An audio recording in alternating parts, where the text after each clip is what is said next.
কে কে আমার সাথে জয়েন্ট হতে চাও জয়েন্ট হতে পারো। আর কারো যদি কোনো প্রশ্ন থাকে সেটাও করতে পারো।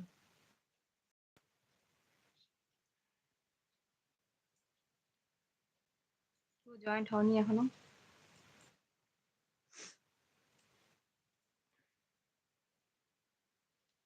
চলে আসো সবাই, তোমাদের সাথে একটু গল্প করি।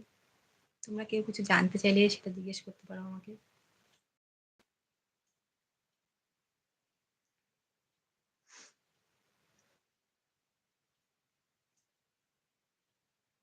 কেউ এখনো কিন্তু জয়েন্ট হওনি। তোমরা কে কে জয়েন্ট হতে চাও জয়েন্ট হতে পারো।